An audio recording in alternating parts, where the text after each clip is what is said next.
uma resistência, tem uma resistência e um circuito acoplado. Temos termômetros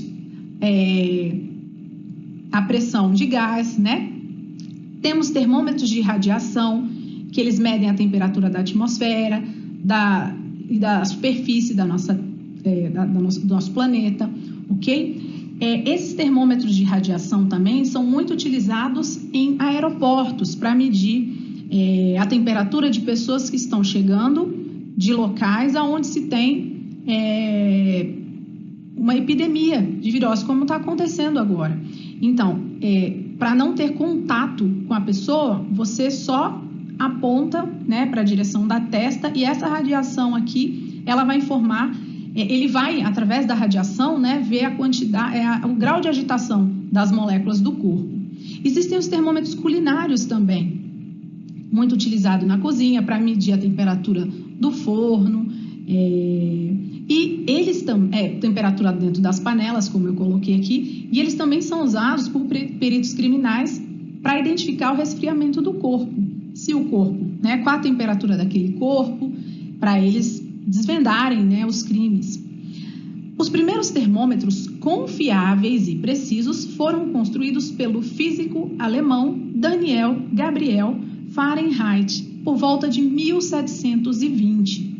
Então, ele desenvolveu os primeiros termômetros confiáveis, ok? E dependente do termômetro que a gente vai utilizar, todos eles vão possuir uma escala termométrica, cujos valores de referência são fusão e ebulição. A fusão é quando eu falo do degelo, por exemplo. Então, você tem a mudança de estado físico do estado sólido para o estado líquido, o nome é fusão. E a ebulição é a mudança do estado líquido para o estado de vapor, mas com podemos dizer que com uma velocidade maior, ok? Então, é um tipo de vaporização. Essas escalas termométricas são escalas que a gente vai ver. Olha só, as escalas termométricas, elas são divididas em duas partes. Uma escala que a gente chama de escala absoluta, ela só vai permitir valores positivos, ok? Então, os termômetros dessa escala só têm valores positivos, certo? Então, atribui-se o valor zero para a agitação zero dos átomos. Ou seja, nessa escala aqui, o valor zero é a agitação nenhuma dos átomos, que é praticamente impossível de se chegar. O nome dessa escala é uma escala chamada Kelvin, ok? Nós vamos falar dela mais adiante. As escalas chamadas relativas, os termômetros permitem valores positivos e negativos, que é o caso de Celsius, é o termômetro que a gente usa aqui no nosso país. Não é atribuído o valor zero para a agitação zero dos átomos. Quando o nosso termômetro lá de Celsius está marcando zero, não significa que os átomos estão parados. Quanto mais baixa for a temperatura, menor o grau de agitação das moléculas. Quanto maior a temperatura, maior o grau de agitação das moléculas, ok? Mas no caso de Celsius e Fahrenheit, quando a escala estiver marcando zero, as moléculas ainda estão se movimentando. Por exemplo, o gelo. O gelo, na nossa escala, ele está numa temperatura 0 graus Celsius, ok? Só que as moléculas estão se movimentando. Na escala Kelvin, é uma escala que o grau de agitação dos átomos seria o valor zero mesmo. É uma escala praticamente, esse grau de agitação zero, né? Inatingível, ok? Kelvin a gente usa, no sistema internacional, ele é utilizado em experimentos, em problemas, né, da física. Celsius e Fahrenheit, eles são usados em diferentes países. A gente vai ver aqui mais à frente. Olha só, vamos falar da escala Celsius, que é a escala que a gente utiliza aqui no nosso país. É a escala utilizada no Brasil e na maior parte dos países do mundo. Ela foi oficializada em 1742 pelo astrônomo e físico sueco Anders Celsius, ok? Ele viveu em 1701, a data de nascimento, e faleceu em 1744. Então, essa escala recebeu o nome do seu criador, tá bom? Como é que é a escala Celsius? Essa escala tem como pontos de referência a temperatura de fusão, que é 0 grau, e a temperatura de ebulição da água. Então, o que Celsius fez? Ele colocou o termômetro e quando ele percebeu que o gelo derreteu, né, a temperatura de fusão, que é a temperatura de congelamento do sólido, né, que a gente fala, quando ela passa do sólido para o líquido e chega a 0 grau, ele estipulou esse valor, ok? E para a temperatura de 100 graus, ele estipulou o ponto de ebulição na água. Isso tudo aqui, gente, em temperatura, pela CNTP. O que significa isso? Sobre condições normais de temperatura e pressão. Então, o que é temperatura normal de temperatura e pressão? A pressão a nível do mar, ok? Se a gente for colocar a pressão em países de maior altitude, a água não vai ebulir a 100 graus, ela vai entrar em ebulição numa temperatura mais baixa, ok? Então, isso aqui tudo a nível do mar. É uma escala relativa, a escala Celsius. Lembra que eu falei ali no outro slide? Porque ela pode atingir temperaturas negativas e temperaturas positivas, tá bom? E essa escala também pode ser chamada de centígrada, que vem de Celsius, tá bom? A próxima escala é a escala Fahrenheit. Essa escala aqui, ela é utilizada principalmente nos países de língua inglesa e ela foi criada em 1708 pelo físico alemão Daniel Gabriel Fahrenheit, que a gente já falou lá atrás dele. Aqui a data de nascimento e a data do falecimento dele. Ele também foi o criador do primeiro termômetro confiável, lembra que a gente falou lá atrás? Como é que ele adotou essa escala? Ele se baseou na escala Celsius.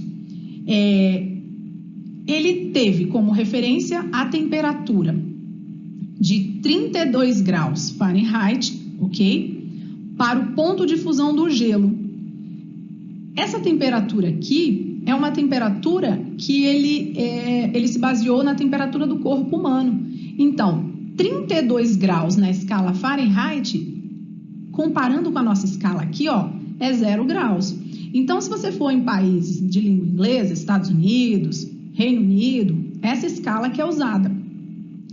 Quando a gente olhar lá no termômetro, nossa, tá fazendo 32 graus Fahrenheit. Ah, tá, a temperatura tá ótima. Negativo. A temperatura está a 0 graus, ok? Agora, uma temperatura, para comparar com a nossa escala Celsius aqui, né, de 100 graus na escala Fahrenheit, é de 212 graus, ok? É também uma escala relativa, porque ela pode atingir valores negativos, positivos e negativos, ok? E a terceira e última escala é a escala Kelvin. Ela foi criada, né, pelo irlandês William Thomson, conhecido como Lord Kelvin. Ele recebeu esse título depois das descobertas que ele fez, que não foram várias, ok? E ele sentiu a necessidade de construir uma escala termométrica absoluta. Olha o que ele pensou. Ele pensou numa escala onde o grau de movimentação da matéria fosse nulo para o zero da escala. Então, assim, na escala Celsius e Fahrenheit, quando você chega numa temperatura como a Celsius, por exemplo, de 0 graus, tá muito frio, muito gelado, só que as moléculas ainda estão se movimentando. No caso da escala Kelvin, ele colocou 0 para a escala quando as moléculas não estão mais se movimentando, ok? Então, olha só, baseando-se na escala Celsius, descobriu que a menor temperatura que o corpo poderia atingir seria o equivalente a menos 273 graus Celsius, que a gente chama de zero absoluto. Então, se eu for comparar o 0 Kelvin, né, com a nossa escala Celsius, o zero da escala Kelvin é menos 273 graus Celsius. É praticamente impossível se atingir essa temperatura. Descobriu que a menor temperatura seria essa, momento em que o átomo atinge o repouso absoluto no universo, até o momento inatingível, ok? Então, não há mais energia térmica associada naquela molécula. Então, ele determinou esse valor aqui, ok?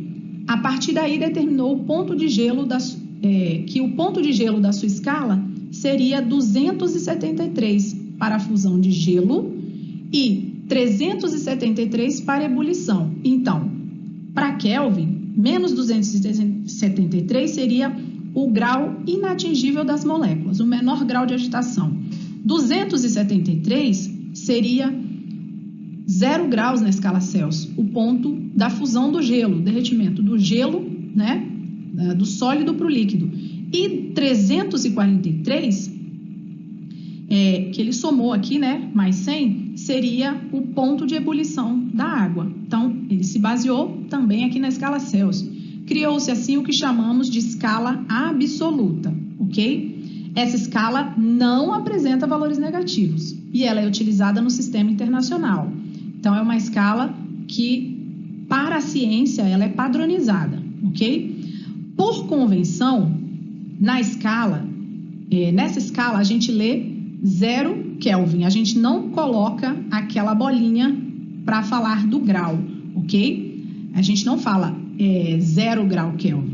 Então, a gente fala 0 grau Celsius, 0 grau Fahrenheit e 0 Kelvin, ok? Nessa escala, a gente não tem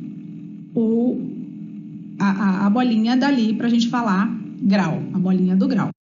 Bom, aqui, gente, primeiro, vamos entender aqui o porquê que ora se escreve Kelvin, Celsius e Fahrenheit com letra maiúscula e ora com letra minúscula. As palavras Kelvin, Celsius e Fahrenheit, que são os nomes das unidades, são escritas com iniciais minúsculas, tá vendo? Sempre minúsculo, exceto se você começar uma frase, tá? De acordo com o sistema internacional. Porém, o símbolo Kelvin, por exemplo, se eu for colocar aqui no final da temperatura, 0 graus Celsius,